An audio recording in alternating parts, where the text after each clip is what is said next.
Olá pessoal, seja bem-vindo à segunda parte da videoaula atualização ou update utilizando o Visual Studio com C# e Store Procedure com o SQL Server 2012. Eu já tenho aqui, né, a primeira parte que eu elaborei com vocês na aula, não é? Criamos o drop-down, os dois text box, um botão aqui atualizar. Eu coloquei um label aqui para apresentar a mensagem, atualizado ou não atualizado, né? Eu já tenho essa aplicação aqui rodando, né, para nós visualizarmos, né, onde paramos aqui na videoaula. Então nós carregamos o combo, né, com os dados que já estavam cadastrados. Agora o objetivo é, após marcar o nome, ele apresentar aqui para nós o nome e o saldo. Ao clicar em atualizar, então ele estaria atualizando as informações, certo? Então tu vai ter que ter essa videoaula, não é? Se tu não assistiu a primeira videoaula, então vai lá no canal, assista a primeira parte do update para que tu possa conseguir aí realizar as demais atividades, certo? Vou fechar ele aqui, vou dar sequência então, né, para essa videoaula, e o objetivo é esse, não é? Selecionou o nome aqui, automaticamente ele escreve o nome e o saldo aqui para nós. Este evento nós chamamos de um update, não é? Então o update ele busca a informação, permite você deletar e acrescentar uma nova informação aqui. O fato de eu selecionar aqui não busca a informação, então eu tenho que dizer o seguinte, que quando eu alterar o item aqui dentro, não é, ele então escreve esta opção aqui para mim, tanto o nome quanto o saldo. Então eu vou dar dois cliques aqui no meu drop down,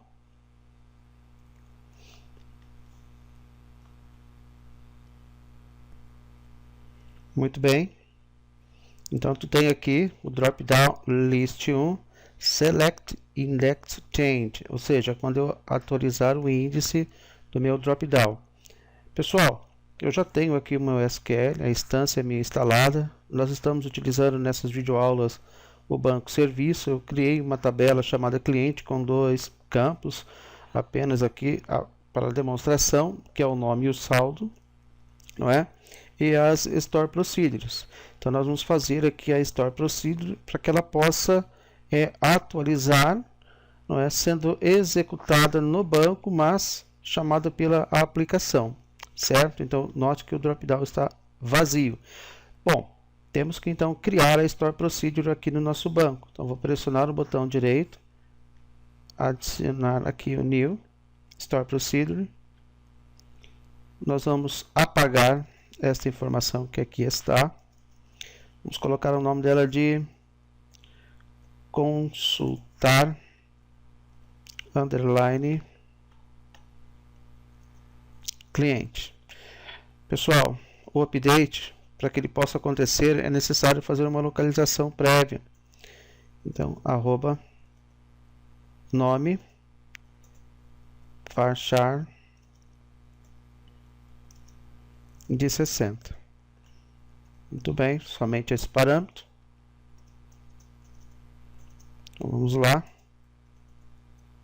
Um begin aqui e um end. Então, select de cliente. Quem que nós vamos selecionar de cliente? Nós vamos selecionar o nome e o saldo, certo? Então está aí. Agora eu não quero tudo, então eu coloco where, onde o nome é igual ao parâmetro que eu vou passar, arroba nome. Muito bem. Então aqui eu tenho o clique no select para que ele possa então encontrar as demais informações para mim, certo, pessoal? Vamos fazer um update. Prontinho. Então, o update está acontecendo e atualizar na base de dados. Nós vamos ter então aqui consultar cliente já pronto. Então, ele vai aparecer aqui, então está lá, ó, consultar cliente. Uma vez estando a Store Procedure pronta, pessoal, como eu não estou programando para conexão com classes, não estou fazendo uma programação orientada a objeto, então eu vou buscar aqui a string de conexão. Com o botão direito, eu vou buscar em propriedades a minha string de conexão. Tá ela aqui, meu connection string. Tu vai aprender a fazer a conexão, porque toda aula eu estou fazendo com vocês. Eu já tenho a procedure atualizada com o parâmetro nome, então eu vou fechá-la aqui. Aí eu vou ter aqui o meu atualizar cliente. Bom, então nós vamos criar aqui a string. String str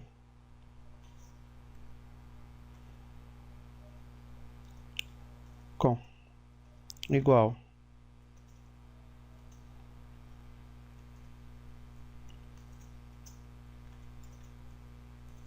escolar a minha string ponto e vírgula. Como eu vou ter que criar, vamos ver aqui o data SQL client e o system data já está aqui, porque já usamos na aula anterior.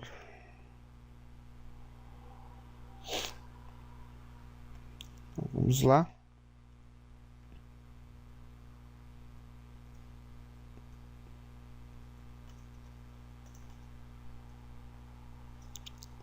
SQL connection conexão igual a new SQL connection, vou passar a string de conexão str com. Muito bem, vamos criar o comando SQL comando igual a new SQL comando. Muito bem, está ele aqui. Esse comando, pessoal, ele é uma Store Procedure. E essa Store Procedure nossa, ela recebeu um nome aqui, que no caso foi consultar cliente. Tá lá, ó, consultar underline cliente. Então vou colocá-la aqui. Consultar underline cliente, vírgula. De onde vai vir esse parâmetro? Do drop down. Então vou colocar aqui drop down list ponto select value. Tá ele aqui selecionado. Bacana. É isso aí. Mas aqui é string de conexão. Desculpa aí, pessoal. Muito bem. Então nós temos aqui o comando pronto. Eu sei que ele é uma Store Procedure, então identifica essa Store Procedure. Correto? Então vou colocar aqui. Ele é um comando.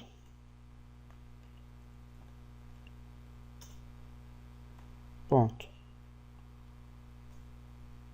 Command type igual command type ponto Store Procedure. Muito bem. Esta nossa Store Procedure, ela possui parâmetros. E eu preciso especificar o parâmetro aqui, então tu vai ter que colocar comando ponto parameters ponto e adicionamos aqui o parâmetro. Este parâmetro está dentro de @nome. Então, @nome, vírgula, provém de onde? Aí sim, o drop down list ponto select value ponto toString.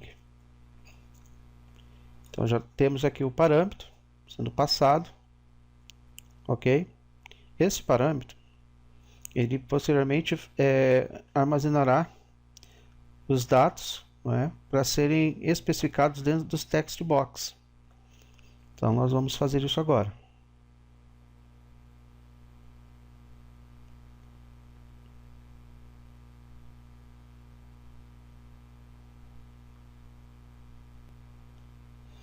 Muito bem.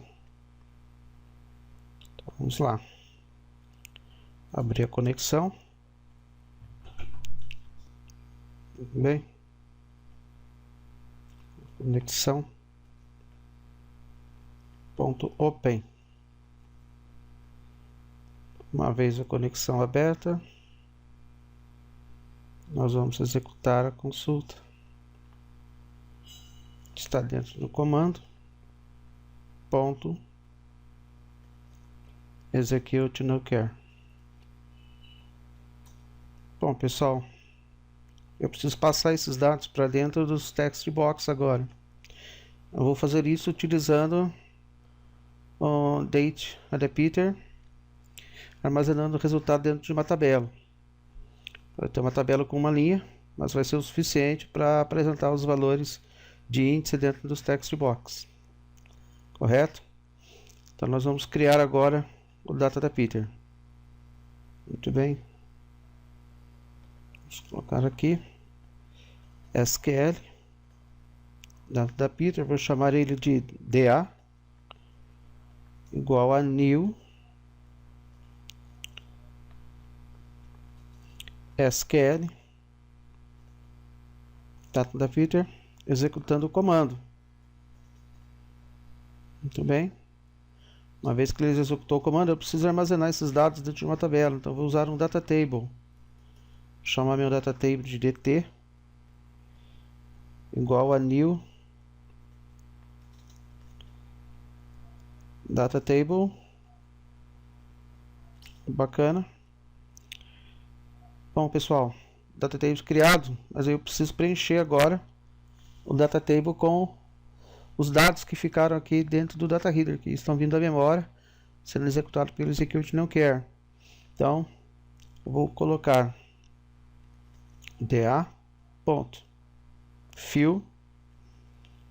dt. Tá ele aí. Então ele está preenchido aqui agora. Agora nós precisamos passar os dados que estão preenchidos aqui na tabela para dentro do text box 1 e text box 2. Mas temos um pequeno problema. O mesmo text box que vai apresentar os dados antigos é o mesmo text box que vai apresentar os dados novos para serem atualizados. Então o que nós vamos ter que fazer? Nós vamos ter que criar dois text box em tempo de execução para que eles possam armazenar os dados antigos e consequentemente serem depois utilizados para atualizar os dados novos, certo? Então, como ele vai ter que ser utilizado tanto no drop-down como no botão, eu não posso criar ele aqui dentro desse código, porque esse código ele é protegido, certo? Ele está apenas rodando aqui dentro desse intervalo. Então aqui em cima do meu namespace, eu vou ter aqui a opção de criar esse meu text box, certo? Ó, eu já criei aqui para vocês, ó. Tá? Então ele é chamado text box, eu chamei ele de nome antigo, e aí coloquei aqui o new text box. Então isso aqui não é uma variável, é um objeto que eu estou criando, que é um text box que recebe o nome de nome antigo. Da mesma forma, eu coloquei aqui um text box saldo underline antigo igual a new text box. Isso vai facilitar bastante na hora de fazer a atualização, certo? Na hora que eu rodar esses dados, você vai atentar e visualizar melhor aí o resultado desta ação, ok? Então os dados vão ser pesquisados através do parâmetro. Então o parâmetro vai possibilitar selecionar o nome correto que eu quero e ele vai armazenar no nome antigo, ok? Então isso aí está aqui. Bacana. Uma vez que eles estão armazenados, eles vão ser utilizados posteriormente, tá? Então eles vão ficar aqui armazenados para que ele possa participar da consulta e depois ser atualizado dentro da base. Ok? Vamos lá, dando sequência então. Vamos armazenar agora o resultado da tabela dentro do textbox 1. Então vamos lá. Textbox 1 ponto text igual dt ponto rows, o índice que eu quero é 0. Muito bem. Ponto. Item array é 0 também. Ponto. toString. Está aqui. Então a primeira linha que ele encontra é o textbox 2 ponto text é igual dt ponto rows, na mesma linha 0 ponto item array, aqui é 1 ponto toString. Então está aqui, pessoal. Isso aí. Terminar aqui, ponto e vírgula. Então está lá. Após ele encontrar o valor que está sendo executado na consulta, ele pega esses dados que estão na memória, faz uma adaptação de dados, armazena isso dentro de uma tabela, preenchendo ele na tabela, desenhando ele dentro da tabela. Logo em seguida, armazena num text box que está sendo criado em termos de execução o nome antigo e o saldo antigo, caso eu queira utilizar. E aí, armazena nos text box o resultado da consulta que foi encontrado. Galera, vamos fazer um teste agora. Não é? Próxima execução aqui. Vou executar aqui pelo meu Opera, meu navegador. Clicar numa vez. Vamos aguardar ele carregar. Ele está carregando aqui para nós. E aí tu vai conseguir já fazer o teste. Então, a princípio, ao selecionar o valor no drop-down, tem que carregar os dados nos text box. Muito bem, carregou. Vamos abrir o drop. Está aqui. Está lá. Sérgio Leal. Bacana, ó, carregou. Certo? Então ele vai, busca. Helder Silva. Está lá, Helder Silva. Bom, por que você viu aqueles dois text box em termos de execução? Ao clicar aqui, pessoal, ele pega isso daqui e guarda na memória. Por quê? Agora eu faço a alteração do nome, Sérgio Leal de Almeida, ok? Aí eu mudo o saldo dele, 10.000. E quando eu clicar em atualizar, o que ele vai fazer? Ele vai pegar aquele dado antigo e consultar, que é esse mesmo valor. Ele encontrando, ele atualiza somente esse nome aqui por este valor, certo? Então é esse botão que nós vamos fazer agora, ok? Então esse botão aqui no momento não existe, não é? Mas isso aí a gente vai fazer para a próxima aula, para não ficar muito extenso, tá ok? Galera, então analisa o código, certo? Estuda, para que a gente possa então concluir na próxima aula esse update, senão a aula estende muito. Obrigado e até mais. Valeu!